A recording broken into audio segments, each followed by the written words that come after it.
Уважаемые подписчики, сегодня предлагаю испечь хлеб с овсяной кашей. Тесто, до того, как мы поставим его на длительное брожение в холодильник, должно иметь температуру 26-29 градусов. Поэтому воду необходимо регулировать в зависимости от температуры окружающей среды. Но хорошим ориентиром будет температура воды 32-34 градуса Цельсия. Для начала сделаем ферментолиз. Смешаем всю муку, всю активную закваску, большую часть воды и оставим при комнатной температуре.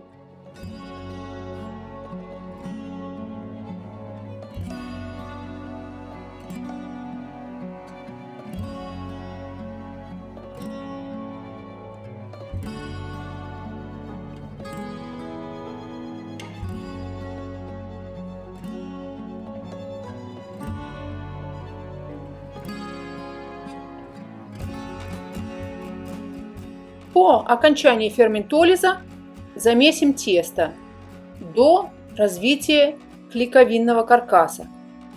Если вы мешаете тесто руками, а не на тестомесе, то вам в течение 3-3,5 часов, когда будет проходить ферментация, необходимо делать складывание каждые 30 минут. Если же вы вымешиваете тесто на тестомесе, то необходимо сделать проверку на развитие клейковинного каркаса. И после того, как мы видим, что тесто развилось примерно на 80%, мы добавляем соль.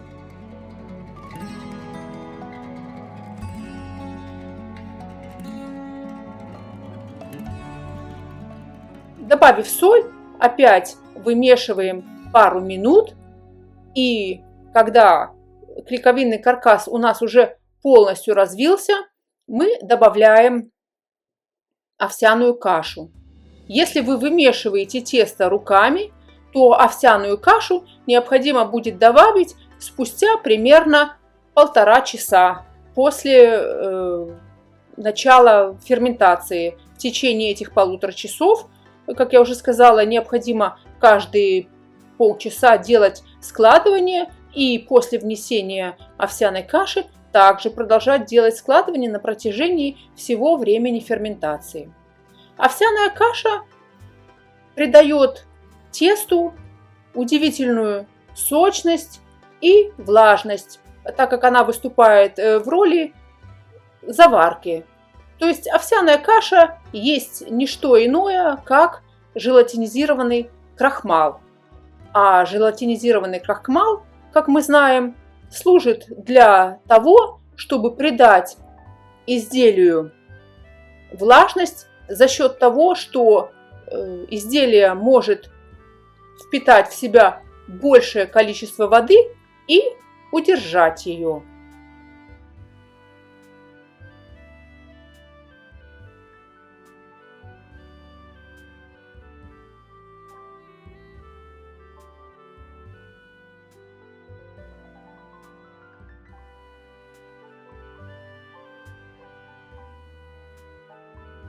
Ну вот мы видим, что клейковинный каркас у нас очень хорошо развился, овсяная каша хорошо встроилась в тесто, и теперь можно выложить тесто в смазанный растительным рафинированным маслом контейнер и оставить на ферментацию на 3-3,5 часа. Температура ферментации составляет 26-29 градусов.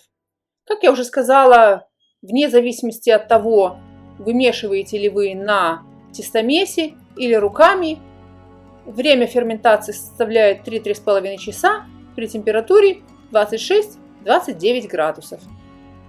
При вымешивании тестомесом складывание необходимо делать по необходимости в зависимости от силы вашей муки. Если вы видите, что тесто у вас недостаточно сильное, вы можете сделать 1-2 складывания для придания ему силы и для усиления клейковинного каркаса.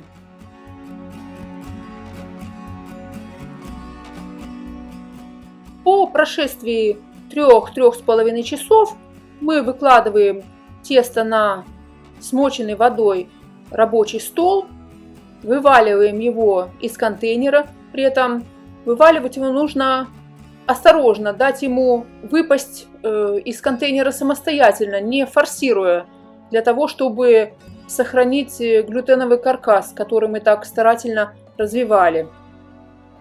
Так как у нас тесто будет подвергаться длительной холодной ферментации, предварительная формовка не является обязательной, но вы, если хотите, можете это сделать, вот как я это сейчас делаю.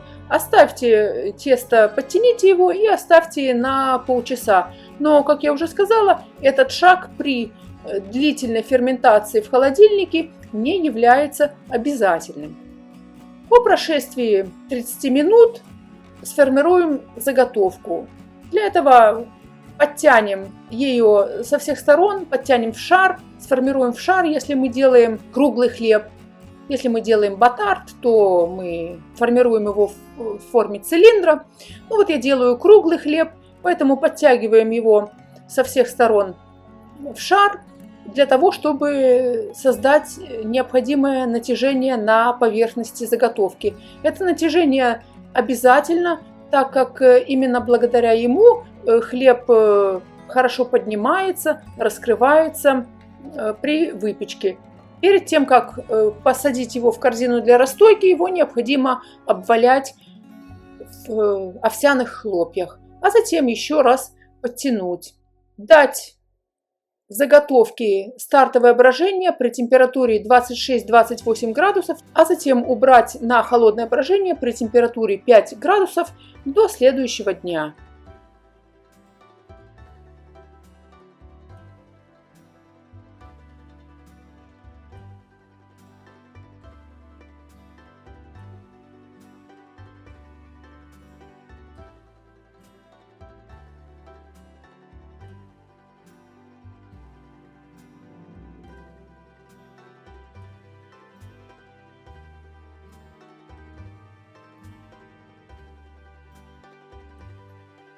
На следующий день достаем заготовку из холодильника и выпекаем непосредственно из холода.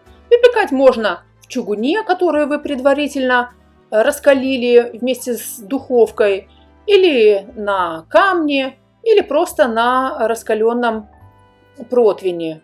Выпечка производится с паром при температуре 250 градусов Цельсия первые 10–15 минут, а затем без пара при температуре 230 градусов еще 20–25 минут. Так как поверхность у нас покрыта овсяными хлопьями, поэтому ее сложно нарезать пекарским ножичком или лезвием, и для этого хорошо использовать ножницы.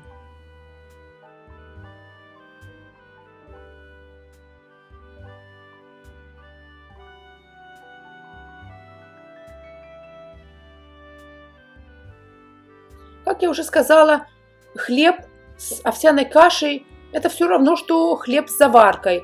А заварка, как известно, придает хлебу дополнительную сочность, мягкость и возможность дольше сохранять свежесть. Поэтому этот хлеб отличается исключительной мягкостью, воздушностью и очень мягким, нежным вкусом. Он отлично подойдет как для обеда, для бутербродов, хлеба к чаю. В общем, это очень универсальный и очень приятный на вкус хлеб.